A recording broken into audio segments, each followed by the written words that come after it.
The red dust storm had finally stopped when Park Dae-ho stepped outside the patrol station. He pulled his helmet tight and checked his oxygen levels. Everything looked normal. The frontier colony of New Busan was quiet tonight, just like every other night on this forgotten rock at the edge of human space. Dae-ho had been stationed here for 3 years. 3 long, boring years of watching sensors, filing reports, and eating the same recycled protein meals. Nothing ever happened on New Busan. The colony was small, maybe 2,000 people living under a protective dome, mining rare minerals and dreaming of home. He was about to go back inside when his scanner beeped. Something had crashed in the wastelands about 6 kilometers from the dome. Probably just space junk, he thought, but regulations said he had to check. So he climbed onto his patrol bike and drove into the darkness. The twin moons of New Busan gave just enough light to see the path ahead. Dae-ho followed the scanner signal through rocky valleys and across flat plains of red sand. The air outside was thin and poisonous. Without his suit, he would be dead in minutes. After 20 minutes of driving, he saw it. A small shuttle, half buried in the ground where it had crashed. Smoke rose from its broken engines. The design was not human. Dae-ho recognized it immediately. Valorian. His heart beat faster.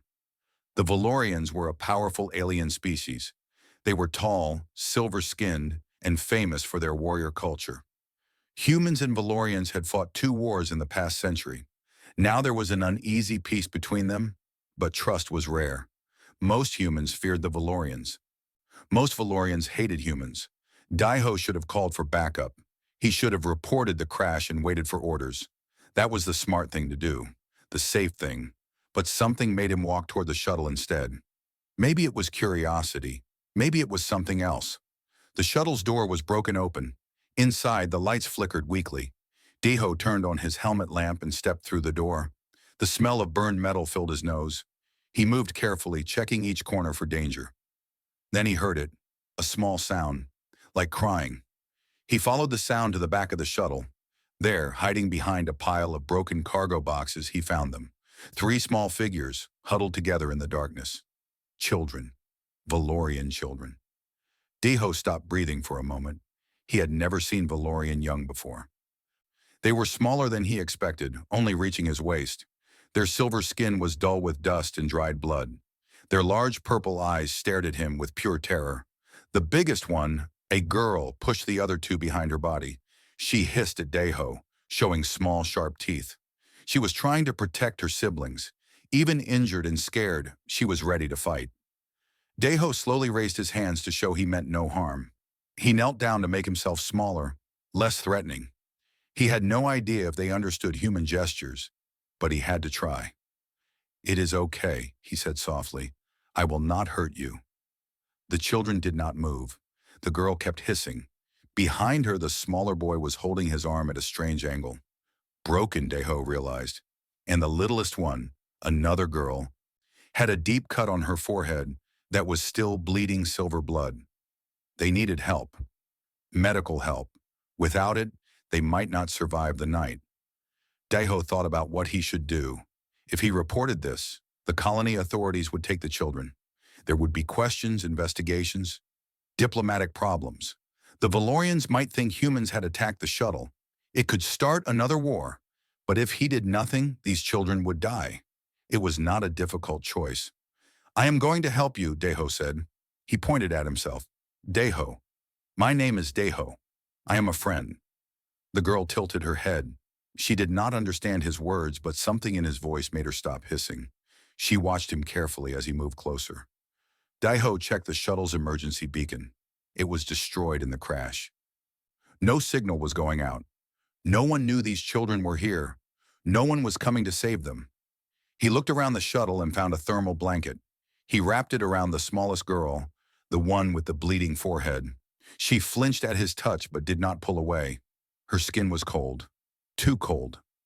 "We need to go," Dae-ho said. "I will carry you. Please do not bite me." One by one, he lifted the children and carried them to his patrol bike.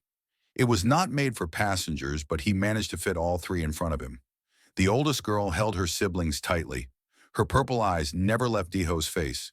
The ride back to the station was slow and careful.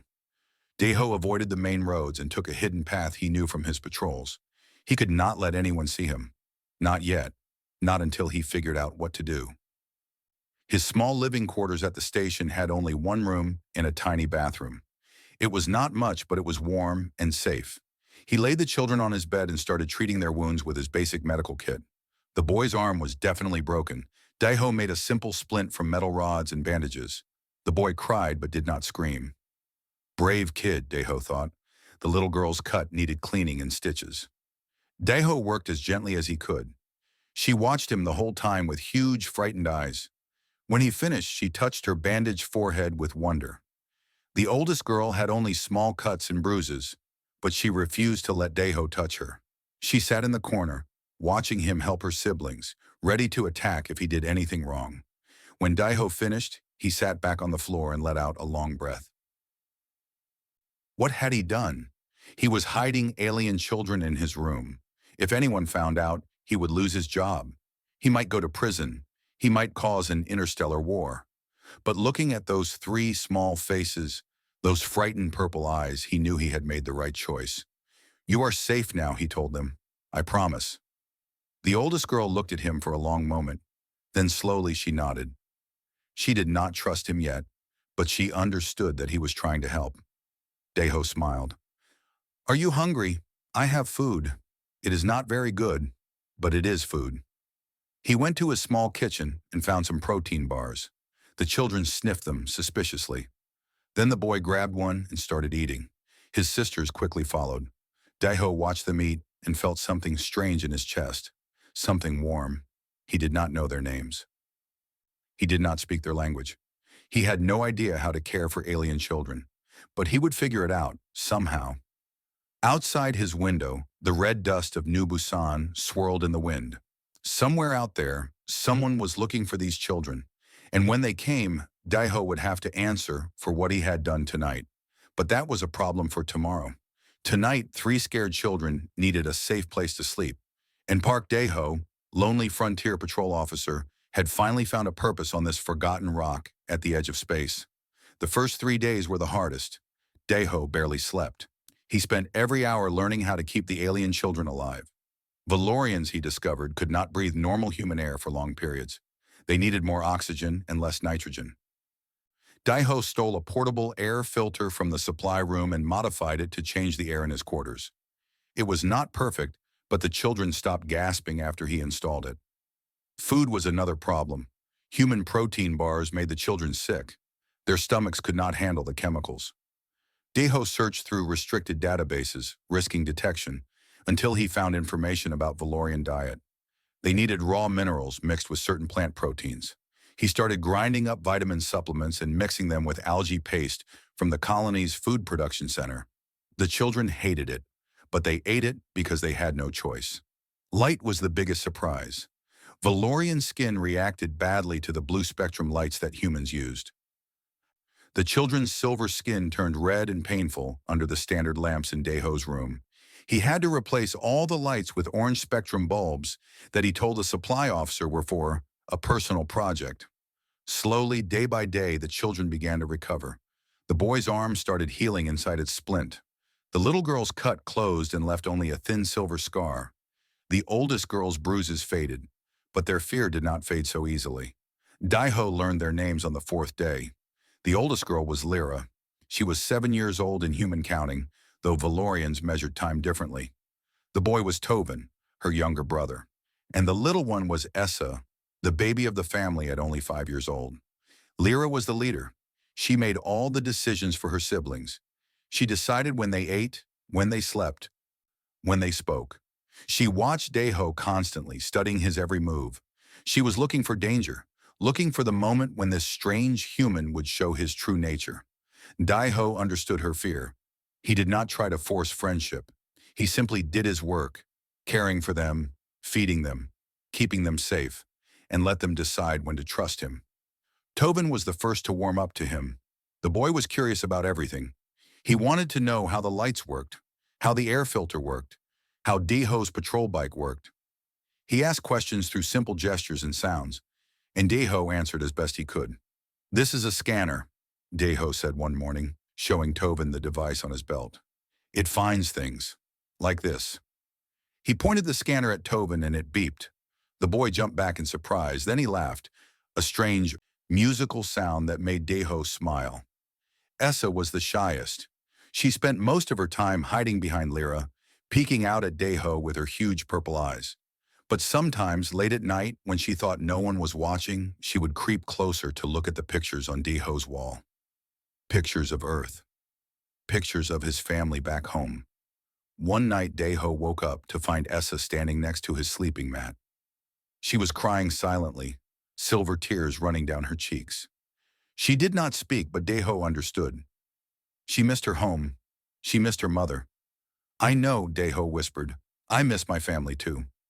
He did not try to touch her or comfort her with words she could not understand. He simply sat with her in the darkness until she stopped crying and went back to sleep. The biggest danger came on the 8th day. Officer Yoon Ji-hye arrived at Deho's door without warning. She was a fellow patrol officer, a serious woman with sharp eyes and a sharper tongue. They were not friends exactly, but they respected each other. Random inspection, Ji-hye said, trying to push past him. Colony commander's orders. Everyone's quarters are being checked. Deho's heart nearly stopped. The children were inside. They were hiding in his closet, but if Ji-hye searched carefully, she would find them. Can you wait 1 minute? Deho said, blocking the door. I am not dressed properly. Ji-hye raised an eyebrow. We have been colleagues for 3 years, Park. I have seen you in worse condition. Please, just 1 minute. She stared at him. Deho tried to keep his face calm, but his hands were shaking. Ji-hye noticed. She noticed everything. What are you hiding? She asked quietly. Nothing. You are lying. I can see it in your eyes. For a long moment, they stood there in silence. Deho could hear his own heartbeat pounding in his ears. This was it. His secret was about to be discovered. Everything he had worked for in the past 8 days was about to end. Then Jia did something unexpected. She looked around to make sure no one was watching. She leaned closer and lowered her voice. I found strange blood near the wastelands last week, she said. Silver blood. And I noticed you have been stealing medical supplies and food supplements. I am not stupid, Deho. Deho could not speak. His throat was dry. I do not know what you are hiding, Ji-hye continued, but I trust you. You are a good man. Whatever you are doing, you must have a good reason. She stepped back from the door. I will tell the commander that I inspected your quarters and found nothing unusual. She turned and walked away without another word. Deho stood frozen for several seconds. Then he went inside and closed the door. His legs were weak. He sat down on the floor and tried to breathe. Lyra came out of the closet. She looked at him with confusion. Safe? She asked. It was the first human word she had ever spoken. Deho nodded. Safe. That night something changed. Lyra sat next to Deho instead of across the room. She did not speak much, but she was no longer watching him like an enemy. Tovin started teaching Deho Valorian words, simple things like food and water and sleep. Even little Essa let Deho carry her when she was tired. They were becoming a family. A strange, impossible family made of different species who spoke different languages and came from different worlds. But a family all the same. Deho knew this could not last forever. Eventually, someone would come looking for these children. Their people would search for them. And when they found out a human had been keeping them hidden, there would be consequences. But that was the future. Right now, in this small room on a forgotten colony at the edge of space, 3 alien children were learning to trust a human. And that human was learning something too. He was learning that family was not about blood or species or language. Family was about choosing to protect someone. Family was about staying when it was easier to leave. Lyra put her small hand in Deho's palm. Her 4 fingers felt strange against his 5. But the warmth was the same. Deho, she said carefully, practicing his name. Yes, Lyra. She pointed at herself and her siblings. Then she pointed at him. Then she made a gesture he did not recognize, touching her chest and then reaching toward him. What does that mean? He asked. Tovin translated with his limited human words.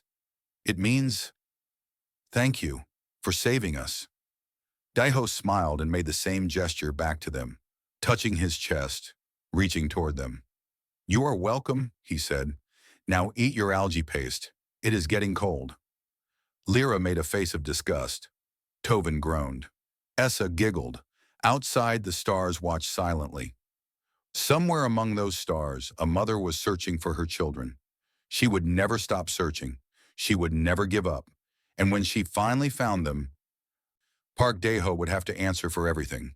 But tonight, he was not thinking about that. Tonight, he was just a man taking care of 3 children who needed him. It was enough. For now, it was enough. High Commander Nayla stood on the bridge of her warship and stared at the empty stars. Her children were somewhere out there. Lost. Alone. Maybe dead. She would not accept that last thought. She refused to believe it. Nala was tall even by Valorian standards, standing nearly 8 feet high. Her silver skin was covered with pale scars from 100 battles. She had fought pirates, rebels, and human soldiers. She had survived things that would have killed most warriors. But nothing had ever hurt her like this. Her children had been traveling from the homeworld to meet her at a diplomatic station. A simple journey. A safe journey. Their shuttle had the best pilots, the best equipment, the best guards. Nothing should have gone wrong, but something did go wrong. The shuttle disappeared 2 weeks ago. No distress signal, no communication. It simply vanished from the sensors and never appeared again. At first, Nella thought it was an accident. Engine failure, maybe, or a navigation error. She sent search ships to every possible location along the shuttle's route. They found nothing. Then she started to fear the worst. Pirates sometimes attack small ships in this region of space. They took hostages for ransom. If pirates had taken her children, Nyla sent messages to every known pirate group. She offered money, ships, weapons, anything they wanted. No one responded. No one had her children. That left only one possibility: humans. The shuttle's route passed near several human colonies. The humans and Valorians had a peace treaty, yes, but peace treaties were just words on paper. Nayla knew that many humans still hated her people. Some humans would see Valorian children as valuable prisoners. Or worse. Nayla gathered her war fleet, 12 battleships, 50 cruisers, 200 fighters, the largest Valorian force assembled since the last war. Her admirals told her she was being reckless. Her advisors begged her to wait for more information. She did not listen. "We move now," she told them. "Every hour we wait is an hour my children spend in danger." Her second-in-command, Admiral Veth, was a careful old warrior with many years of experience. He came to Nyla's private quarters to speak with her directly. "High Commander," he said respectfully, "I understand your pain, but attacking human space without proof of their involvement could start another war. Thousands will die, perhaps millions." "And if I do nothing?" Nyla asked. "If I wait and negotiate and play political games? What happens to my children while I am being careful? There are other ways to search. We could send diplomatic messages, request help from the human coalition." "The humans will lie," Nayla interrupted. Her voice was cold. "They always lie. They smile and make promises and do nothing. I will not trust my children's lives to human promises." Veth was silent for a moment. Then he asked quietly, "What if your children are already dead?" Nayla turned to face him. Her eyes were hard as stone. "Then I will find their bodies. And I will make the humans pay for every drop of blood they spilled." Veth bowed his head and left without another word. The fleet moved through space like a silver storm. Word spread quickly through the galaxy. The Valorians were coming. The Valorians were angry. The Valorians had lost something precious, and someone would suffer for it. Human colonies along the border went into panic. Evacuation orders were given. Military ships rushed to defensive positions. Politicians sent urgent messages begging for explanation. Nayla ignored them all. She had only one message to send. She recorded it herself, standing on her bridge with her fleet visible behind her. Her face showed no emotion, but her words carried the weight of a mother's rage. "To all human world," she said, "I am High Commander Nayla of the Valorian Empire. 2 weeks ago, my 3 children vanished near your space. I do not know what happened to them, but I will find out." She paused. Her hands were steady, but inside her chest her heart was breaking. "If my children are being held prisoner, release them now. If they are being harmed, stop. If they are dead, her voice cracked slightly. She forced herself to continue. If they are dead, tell me where their bodies are. She stepped closer to the camera. Her silver eyes seemed to burn through the screen. I am not asking. I am not negotiating. I am giving you one chance to return what is mine. If you do not, I will search every human planet, every station, every ship until I find them. And if anyone stands in my way, she let the threat hang in the air. The message ended. Within hours, the message had spread across human space. Everyone was talking about it. News channels showed the video over and over. Politicians argued about how to respond. Military leaders prepared for war. On the small colony of New Busan, at the very edge of human space, the message played on every screen. People gathered in the dome's central plaza, watching with fear on their faces. Park Dae-ho watched the message in his quarters. The three children sat beside him, not understanding what was happening. Lyra saw the woman on the screen and suddenly grabbed Dae-ho's arm. Mama, she whispered. That is Mama. Dae-ho felt ice run through his veins. He looked at the terrifying warrior on the screen, the high commander of the entire Valorian fleet, and then looked at the three small children beside him. He had been taking care of the most important children in the Valorian Empire, the children of their highest military leader, and she was coming to find them with enough firepower to destroy every human world in her path. What have I done? Dae-ho whispered to himself. Essa tugged at his sleeve. Mama coming? She asked hopefully. Dae-ho did not know what to say. Yes, their mother was coming, but she was coming with war. She was coming with death. She thought humans had stolen her children or killed them. And when she arrived at New Busan, when she found her children hidden in a human's quarters, he did not want to think about what would happen next. We need to tell someone, Dae-ho said. We need to contact her. Show her you are safe. Lyra shook her head quickly. No, they will hurt you. They will say you took us. But if I do not tell her, she will attack. People will die. Lyra looked at him with those purple eyes that had seen too much fear already. Then what do we do? Dae-ho stood up and walked to the window. The red dust of New Busan swirled outside. Somewhere out there, a fleet of warships was getting closer every hour. Somewhere out there, a mother's grief was turning into destruction. He had to stop it. But how? I do not know yet, he admitted, but I will figure something out. I always do. He hoped that was true, because if he was wrong, a lot of people were going to die, and it would be his fault. On the bridge of her flagship, Nayla watched the stars pass by. Her children's faces floated in her mind. Lyra's serious expression, Tovin's curious smile, Essa's shy laugh. She would see those faces again. She would hold them again, or she would burn the galaxy trying. The war fleet moved forward. The countdown to destruction had begun. Everything fell apart on a Tuesday morning. Dae-ho woke up to find Essa lying very still on the bed. Her silver skin had turned a dark gray color. Her breathing was weak and shallow. When he touched her forehead, it was burning hot. Essa, Essa, wake up! The little girl opened her eyes slowly. They were cloudy, unfocused. She tried to speak, but only managed a small whimper before closing her eyes again. Lyra was already awake, standing over her sister with terror on her face. She ate something bad yesterday. The green food you brought.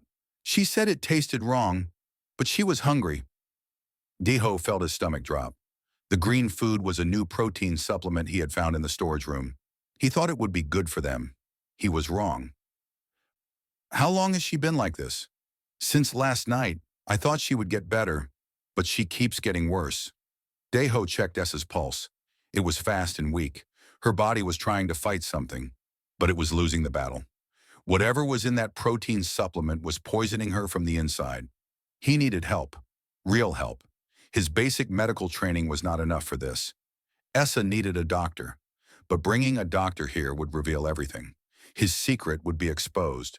The children would be taken away.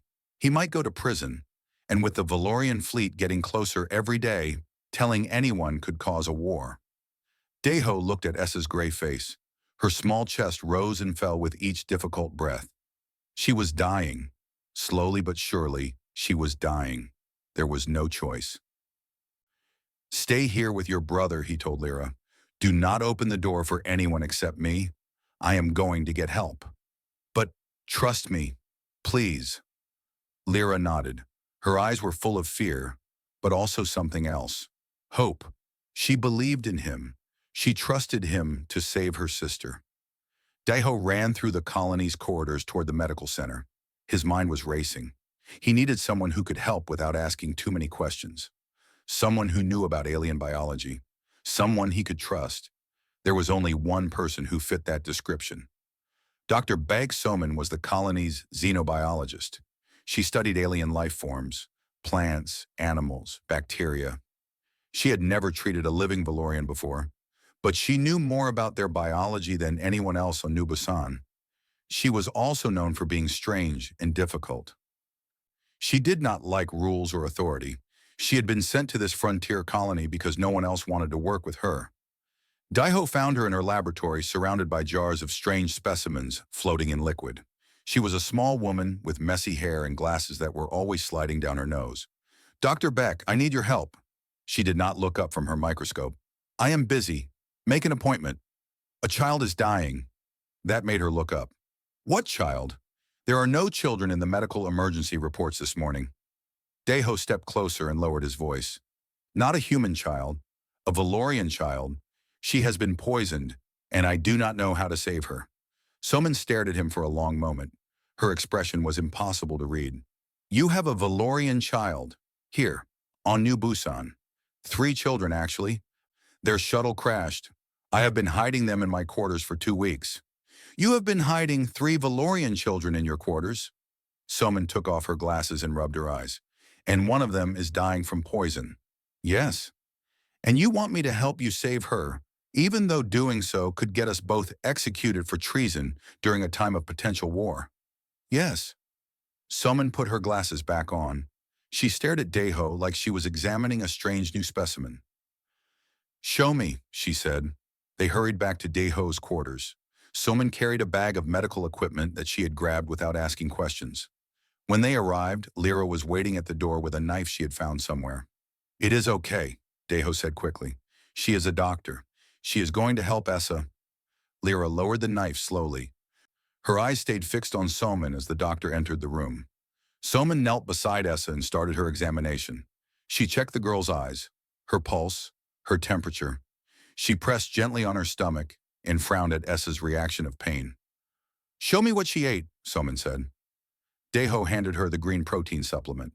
Soman opened it, smelled it, and immediately understood. This contains a synthetic compound called Nutrient 7.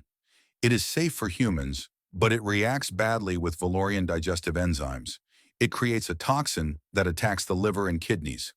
Can you fix it? Soman opened her medical bag. I need to flush the toxin from her system and support her organs while they recover. It will take several hours. She will be very sick, but she should survive. Should? I have never treated a Valorian patient before. I am working from research papers and educated guesses. But yes, I believe she will survive. Daiho let out a breath he did not know he was holding. Thank you. Do not thank me yet. We have bigger problems. She pointed at the window. Outside, people were running through the corridors. Alarm lights were flashing. An announcement was playing over the speakers. Attention all colonists. A Valorian war fleet has been detected approaching our system. All non-essential personnel must prepare for immediate evacuation. This is not a drill. Repeat, this is not a drill. Daiho felt cold. The fleet was here. Naila was here. How much time do we have? He asked. Soman checked her communicator. The fleet will reach weapons range in approximately 6 hours. Military reinforcements are coming, but they will not arrive in time. The colony commander is ordering everyone to evacuate. 6 hours, that was not enough time. Essa could not be moved in her condition. Even if she could, where would they go? The evacuation ships would be searched. The children would be found. And then what? The Valorians would think humans were trying to kidnap their high commander's children. They would attack without mercy. Lyra grabbed Daiho's hand. Mama will not hurt people if she knows we are safe. We need to tell her. How? We cannot contact her fleet. Any message from the colony would be blocked by our own military. Tovin, who had been sitting quietly in the corner, suddenly spoke up. I know how. Everyone turned to look at him. The shuttle, Tovin said. Our shuttle in the desert.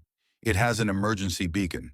If we fix it, it will send a signal that only Valorian ships can receive. Mama will know the signal. She will come to us. Daiho thought about it. The shuttle was 6 kilometers outside the dome, in the wastelands. Getting there would be dangerous. Fixing the beacon would take time he might not have, but it was the only chance. Dr. Beck, can you stay with the children? Soman looked up from treating Essa. I am a scientist, not a babysitter. Please, I need to go to that shuttle and fix the beacon. It is the only way to stop this. Soman sighed. Fine. But if Valorian soldiers break down that door, I am telling them everything. Fair enough. Daiho grabbed his suit and his tools. Lyra stood up to follow him. No, he said. You need to stay with your sister. But I want to help. Daiho knelt down to look her in the eyes. You are helping. You are being brave. You are taking care of your family. That is the most important job. Lyra's lip trembled, but she nodded. Daiho headed for the door. Then he stopped and looked back at the 3 children who had changed his life. I will be back, he promised. And when I come back, I will bring your mother. He hoped he was not lying. The wastelands waited outside the dome. The clock was ticking, and somewhere in space a fleet of warships was getting ready to destroy everything he cared about. Daiho climbed onto his patrol bike and rode into the red dust. It was time to save the world. The Valorian shuttle looked worse than Daiho remembered. 2 weeks of dust storms had buried it deeper into the ground. Sand covered the broken windows and filled the damaged engines. But the emergency beacon was still there, half buried under debris in the back of the ship. Daiho worked fast. He did not have time to be careful. His hands moved through the wires and circuits, connecting broken pieces and replacing burned parts with supplies from his toolkit. He had learned basic electronics during his training, but this was alien technology. He was guessing at most of it. Twice he connected the wrong wires and caused small explosions of sparks. Once, he almost electrocuted himself. But slowly, piece by piece, the beacon started to come back to life. His communicator buzzed with messages from the colony. The evacuation was continuing. The military was preparing defenses. The Valorian fleet would arrive in weapons range in less than 3 hours. Finally, after 2 hours of work, Daiho connected the last wire. The beacon flickered. Then it glowed with a soft purple light. A low humming sound filled the shuttle. It was working. The beacon was sending its signal out into space. Now he just had to hope that Nayla would recognize it before she started shooting. Daiho rode back to the colony as fast as his bike could go. The streets were almost empty now. Most people had already evacuated. Only the military and essential personnel remained, preparing for a battle they could not win. When he reached his quarters, he found Officer Yoon Ji-hye waiting outside his door. She looked at him with a complicated expression. I saw you leave the dome an hour ago. I know what you have been hiding, Daiho. I figured it out days ago. Then why did you not report me? Because I know you. You do not break rules without a good reason. She paused. But the colony commander is ordering a final sweep of all quarters before the fleet arrives. I cannot protect you anymore. I do not need protection. I need a shuttle. What? I am going up there. Daiho pointed at the sky. I am going to meet the Valorian fleet. I am going to return those children to their mother before she destroys everything. Ji-hye stared at him like he had lost his mind. That is suicide. They will shoot you down before you get close. Maybe, but I have to try. She was quiet for a long moment. Then she reached into her pocket and pulled out a key card. There is a civilian shuttle in Hangar 7. The pilot evacuated with everyone else. No one will notice if it goes missing. Daiho took the key card. Thank you, Jaya. Do not thank me. Just do not die. I do not want to file the paperwork. Despite everything, Daiho smiled. Then he went inside to get the children. Dr. Beck Soman had done her job well. Essa was still weak, but her color was returning to normal. She could stand with help. She could talk. Time to go, Daiho told them. Your mother is waiting. Lyra helped her sister stand. Tovin gathered the few belongings they had collected over the past weeks. Drawings they had made, small rocks from the desert, a picture of Earth that Deho had given them. Will we see you again? Tovin asked quietly. Deho did not know how to answer. He did not know what would happen when they reached the fleet. He did not know if Nayla would reward him or kill him. I hope so, he said honestly. Now let us go. The hangar was empty. All the military pilots were at their battle stations. All the civilian ships had left. Only the small shuttle that Jihye had told him about remained. Deho loaded the children inside and strapped them into their seats. He checked the fuel levels, enough to reach the fleet. He checked the communications, working. He checked the shields, minimal, but better than nothing. Everyone ready? 3 small voices answered. Ready. The shuttle lifted off and flew out of the colony's dome. Below them, New Busan shrank to a tiny spot of light in the endless red desert. Above them, the stars waited. And among those stars, death was waiting too. The Valorian fleet appeared on his sensors 30 minutes later. Deho had never seen anything like it. Hundreds of ships spread across space like a silver cloud. Battleships the size of mountains. Cruisers bristling with weapons. Fighters swarming like angry insects. His shuttle was so small that it probably looked like a piece of space dust to them. Immediately, warning signals filled his cockpit. The fleet had detected him. Weapons were locking onto his position. Deho opened a communication channel on all frequencies. Valorian fleet, this is Park Deho of New Busan Colony. I am not armed. I am not a threat. I have something that belongs to High Commander Nayla, and I wish to return it peacefully. For a long moment, there was only silence. The weapons remained locked on him. Then a voice came through the speakers. A cold, hard voice that carried the weight of fury and grief. Human, you have 10 seconds to explain why I should not reduce you to atoms. It was Nayla, the High Commander herself. Deho took a deep breath. Because your children want to say hello to their mother. He turned his shuttle's camera toward the back seats where Lyra, Tovin, and Essa sat. The children waved at the screen. Essa, still weak but smiling, called out the words she had been practicing all morning. Mama, Mama, it is us. The silence that followed was deafening. Then Deho heard something he did not expect. A sound that came through the communication channel. A sound that made him realize that High Commander Nayla, the terrifying warrior who had threatened to burn human worlds, was crying. My babies, she whispered. My babies are alive. The weapons powered down. The fleet parted to let his tiny shuttle through. A path opened toward the flagship, a massive ship at the center of the fleet. Deho flew forward slowly, carefully, his hands shaking on the controls. You may dock at Bay 4, Nayla's voice said. It was no longer cold. It was trembling with emotion. I will meet you there. The shuttle entered the flagship's docking bay. The doors closed behind them. Armed soldiers surrounded the ship, their weapons raised and ready. Deho opened the shuttle door and stepped out first, his hands raised to show he was not a threat. The children are inside, he said. They are not hurt. Well, the little one was sick, but she is recovering. I took care of them. I promise I took care of them. The soldiers did not move. They waited. Then the docking bay doors opened, and High Commander Nayla walked in. She was even more impressive in person. Nearly 8 feet tall, covered in battle scars, moving with the power of a predator. Her silver eyes scanned the shuttle, searching desperately. Lyra appeared in the shuttle doorway. Mama? Nayla made a sound that was half sob, half laugh. She ran forward, this mighty warrior, this commander of fleets, this terror of human space. She ran forward like a child herself. She gathered Lyra into her arms. Then Tovin came out, and she pulled him close too. Then Essa, weak and small, was lifted gently from the shuttle and held against her mother's chest. The soldiers watched in stunned silence. Some of them had tears in their eyes. Nayla held her children like she would never let go. Her massive body shook with sobs. She whispered their names over and over, touching their faces, checking that they were real. I thought I lost you, she said.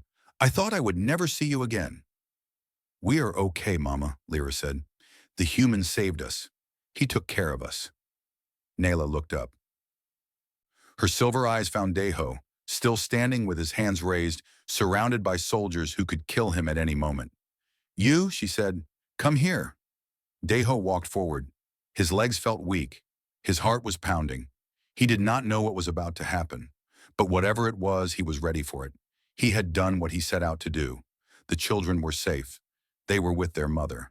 Whatever came next, it had been worth it. Park Dae-ho stood before the most powerful warrior in the Valorian Empire. Around him, 100 soldiers watched with weapons ready. Behind him, a tiny shuttle that had carried him through space. In front of him, a mother holding her children. Nayla was still crying. Silver tears ran down her scarred face as she held Lyra, Tovin, and Essa close to her chest. She looked different now than she had in her threatening message. The cold warrior was gone. In her place was something much more human, a mother who had feared the worst and found hope instead. But Dae-ho knew better than to relax. He was still a human standing in the middle of a Valorian warship. He was still the man who had hidden the High Commander's children for 2 weeks without telling anyone. He had no idea how Nayla would react once she finished crying. Finally, she pulled back from her children. She wiped her eyes with the back of her hand. Then she looked at Dae-ho with those silver eyes that seemed to see everything. "You," she said. "Tell me what happened. Tell me everything." Dae-ho told her. He explained how he had found the crashed shuttle, how he had discovered the children hiding inside, injured and afraid, how he had taken them back to his quarters instead of reporting them. "I knew I should have contacted the authorities," he admitted, "but I was afraid of what would happen to them, afraid that they would be taken away and used as bargaining chips, afraid that they would be hurt." Nayla listened without interrupting. Her face was impossible to read. Dae-ho continued. He told her about the difficult weeks that followed, learning to care for alien children, modifying the air and the lights, finding the right food, treating their injuries, slowly earning their trust. He told her about Officer Ji-yi discovering his secret, but choosing not to report him, about Dr. Baek Soman saving Essa's life when she was poisoned, about the decision to fix the shuttle's beacon and fly out to meet the fleet. "I did not know what would happen when I got here," Dae-ho said. "I thought you might kill me, but I could not let a war start because of a misunderstanding. Too many innocent people would have died." When he finished, there was silence in the docking bay. The soldiers looked at their commander, waiting for orders. The children looked at Dae-ho with worried eyes. Nayla stepped forward. She was so tall that she had to look down at Dae-ho. Up close, he could see every scar on her face, every mark of battle, every sign of the warrior she was. "You found my children," she said slowly. "Alone, injured, in enemy territory. Yes, you hid them from your own people. You risked your career, your freedom, your life. Yes, you treated them with kindness. You protected them. You cared for them as if they were your own." Dae-ho thought about the past 2 weeks, the sleepless nights, the constant fear, but also the laughter, the small moments of joy, Tovin's curiosity, Essa's shy smiles, Lyra's slow, growing trust. "They needed help," he said simply. "They were children. It did not matter what species they were. It did not matter whose children they were. They were scared and alone, and I could help them. So I did." Nayla stared at him for a long moment. The tension in the docking bay was thick enough to cut. Then she did something that shocked everyone. She dropped to one knee. The soldiers gasped. Some of them looked at each other in confusion. A Valorian high commander kneeling before anyone, let alone a human, was unheard of. It went against every tradition of their warrior culture. "What are you doing?" Dae-ho asked, confused. Nayla looked up at him. There was no anger in her eyes now, only respect, only gratitude. "In my culture," she said, "we have an ancient tradition. When someone protects what is most precious to you, when they risk everything to keep your family safe, you owe them a debt that can never be fully repaid." She placed her right hand over her heart. It was a gesture Dae-ho had seen before. Lyra had taught it to him. It meant something deep, something sacred. "Park Dae-ho," Nayla said formally, "you have protected my children. You have kept them safe when I could not. You have shown them kindness in a universe that is often cruel." She stood up, but her hand stayed on her heart. "By the ancient laws of my people, I claim you as family. From this day forward, you are no longer a stranger. You are one of us. My clan is your clan. My home is your home. My protection is your protection." The soldiers around them lowered their weapons. Some of them saluted. They understood what their commander was doing. She was giving this human the highest honor a Valorian could give. Deho did not know what to say. He stood there, speechless, as the weight of her words sank in. I do not deserve this, he finally managed. I just did what anyone should do. No, Nayla said firmly. You did what very few would do. Most humans would have reported my children immediately. Many would have seen them as enemies to be feared. Some might have harmed them. She stepped closer and placed her hands on his shoulders. Her grip was strong, but gentle. You chose kindness when fear would have been easier. You chose courage when running away would have been safer. That is not common, Park Deho. That is rare. That is precious. Essa wiggled out of Tobin's arms and ran to Deho. She grabbed his leg and looked up at him with those huge purple eyes. Uncle Deho stays with us? She asked hopefully. Deho looked at Nayla. She nodded. If he wishes, she said, he will always have a place with our family. Lyra and Tobin came forward too. They stood beside Deho, small and brave, looking at him like he was a hero from one of their stories. You promised you would bring us to Mama, Lyra said. You kept your promise. I always keep my promises, Deho said softly. Tobin made the gesture that Deho had learned in his quarters, touching his chest and reaching outward, the gesture of deep gratitude. Thank you, Tobin said, for everything. Deho made the gesture back. Then he looked at Nayla. What happens now? To my colony? To the people there? Nayla's expression softened. Your people did nothing wrong. The war I was ready to start was based on false assumptions. I will withdraw my fleet. I will send a message to your government explaining what happened. There will be peace. Just like that? Just like that. She smiled for the first time. It changed her entire face. The fearsome warrior suddenly looked almost kind. Though I suspect there will be many diplomatic meetings in our future, humans and Valorians have much to discuss, and I would like you to be part of those discussions. Deho thought about his small quarters on New Busan, his boring patrol routes, his lonely nights eating recycled protein meals. Then he looked at the three children standing beside him, at the warrior mother who had just called him family, at the vast ship full of silver-skinned people who no longer saw him as an enemy. I think I would like that, he said. Essa cheered and hugged his leg tighter. Tobin grinned. Lyra nodded with satisfaction, as if she had known all along that this was how things would end. Nayla put her arm around Deho's shoulders, carefully because she was so much bigger than him, and led him toward the interior of the ship. Come, she said. You must be hungry, and I want to hear more about these 2 weeks. My children tell me you made them eat something called algae paste. I need to know if I should be grateful or horrified. Despite everything, despite the fear and the danger and the impossible odds, Deho laughed. It was a good sound, a sound of relief, a sound of joy, a sound of family. 6 months had passed since the day Park Deho flew a tiny shuttle into the middle of a Valorian war fleet. 6 months since he returned 3 children to their mother and changed the course of history. He stood now on the observation deck of the Valorian diplomatic station, watching the stars through a window that stretched from floor to ceiling. Behind him, delegates from a dozen worlds gathered for the first human Valorian peace conference in 30 years. So much had changed. The story of the human patrol officer who saved the High Commander's children had spread across the galaxy. News channels called it the miracle of New Busan. Politicians used it as proof that peace was possible. Children on both sides heard it as a bedtime story, the tale of the kind human and the grateful warrior mother. Deho was not comfortable with being famous. He was still just a patrol officer at heart, a simple man who had done what seemed right at the time. But fame had found him anyway, and he was learning to live with it. Nayla had kept her word. She had formally adopted Deho into her clan, a process that involved ancient ceremonies, complicated oaths, and a lot of silver wine that gave him the worst headache of his life. He was now officially Shield Brother Deho, with the right to speak in Valorian councils and the protection of the most powerful family in the Empire. Not everyone was happy about this. Some Valorians saw Deho as an outsider who did not belong. They whispered that he was not worthy of such honor.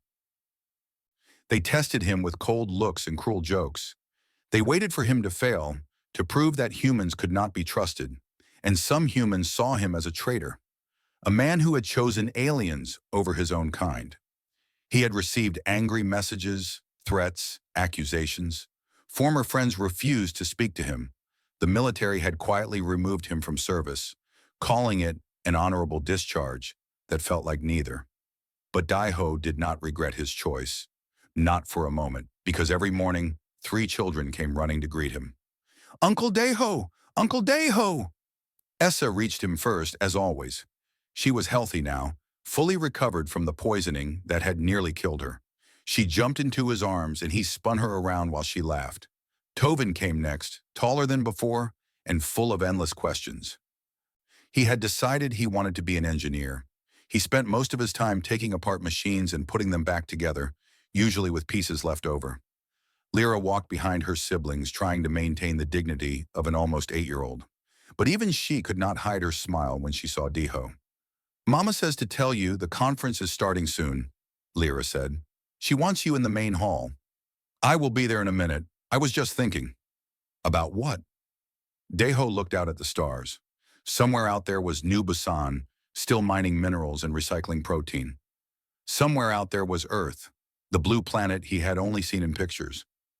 Somewhere out there was Dr. Baek Somin, who had been offered a prestigious research position on the Valorian homeworld because of her work saving S's life.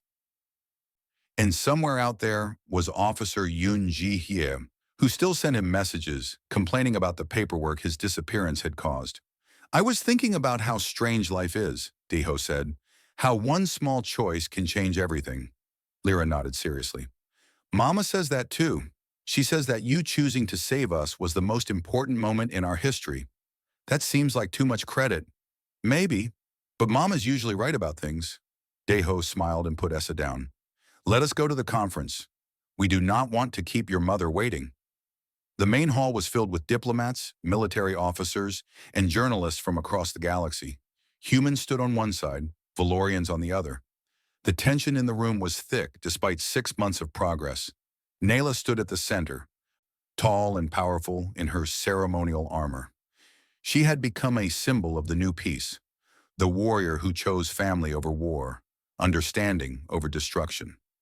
When she saw Daiho enter with the children, she smiled. It still surprised people when she did that. The fearsome high commander smiling like an ordinary mother. "Shield, brother," she said formally. "Thank you for joining us." Daiho took his place beside her, a human standing among Valorian nobility. He could feel the stares, the whispers, the judgment from both sides. He ignored them. The conference began. Leaders spoke about treaties and trade, about borders and boundaries. It was boring and complicated and necessary. But Daiho noticed something different about this meeting. People were actually listening to each other. Humans asked questions about Valorian culture and received patient answers. Valorians expressed curiosity about human technology and received demonstrations. There was still suspicion, still fear, still the weight of old wars, but there was also something new. Hope. When it was Daiho's turn to speak, he kept his words simple. 6 months ago, I found 3 scared children in a crashed shuttle. I did not see them as aliens or enemies. I saw them as children who needed help. That is all. He looked around the room at the assembled faces. We have fought wars because we were afraid of each other. We have built walls because we did not understand each other. But I learned something in those 2 weeks on New Busan. Fear and misunderstanding are choices. We can choose differently. He felt Nyla's hand on his shoulder, a gesture of support. I am not a politician or a diplomat. I cannot tell you how to make peace treaties or solve complicated problems. But I can tell you this. Every person in this room has more in common than you think. We all want to protect our families. We all want our children to grow up in a safe universe. We all want tomorrow to be better than yesterday. He paused, remembering the moment when Lyra first put her small hand in his. That is where peace starts, not in big speeches or signed documents. It starts with small choices, with choosing kindness when fear is easier, with seeing the person in front of you, not the label attached to them. The room was silent when he finished. Then slowly, someone began to clap, then another person. then another. Soon the whole hall was applauding, humans and Valorians together. Later that evening, after the conference ended and the delegates returned to their ships, Deho sat with Nayla and the children in their private quarters. They were sharing a meal, real food, not algae paste, and talking about simple things. "Uncle Daiho," Essa asked, "will you stay with us forever?" Daiho looked at Nayla. She nodded slightly, giving him permission to answer however he wished. "I do not know about forever," he said honestly, "but I will stay as long as you want me." "Forever then," Essa declared. Lyra rolled her eyes. "That is not how time works, Essa. It is how family works," Tobin said quietly. "Family is forever." Deho felt something warm spread through his chest. He had spent years alone on a forgotten colony, thinking his life had no purpose. Now he had something he never expected to find: a family. Outside the window, human and Valorian ships flew side by side for the first time in history. They were beginning joint patrols, shared missions, cooperative ventures. It was a small start, but it was a start. Nayla raised her glass. "To family," she said. "To the bonds we choose and the promises we keep." Everyone raised their glasses. Even Essa, who was drinking fruit juice and feeling very grown up about it. "To family," they echoed. Deho drank and looked at the faces around him. A warrior mother who had threatened to burn worlds for her children. 3 alien children who had taught him that love has no species. A place where he belonged, not because of blood or birth, but because of choice. He thought about what he would tell his past self, the lonely patrol officer eating recycled protein meals in a tiny room. He would say, "Keep going. Your purpose is coming. The family you need is waiting for you, even if it looks nothing like what you expect." The stars stretched out beyond the window, infinite and bright. They were the same stars Deho had watched from New Busan, but they felt different now. They felt like possibility, like hope, like home. "Uncle Deho?" Lyra asked. "What are you thinking about?" Deho smiled. "I am thinking that I am exactly where I am supposed to be." Lyra nodded, satisfied. "Good. Now pass the bread. Tobin is eating all of it." Life went on, as life always does. There would be more challenges ahead, more misunderstandings to overcome, more bridges to build between worlds that had spent too long as enemies. But tonight, in this room, surrounded by the strange and wonderful family he had found, Park Deho was happy. And that, he realized, was the greatest adventure of all.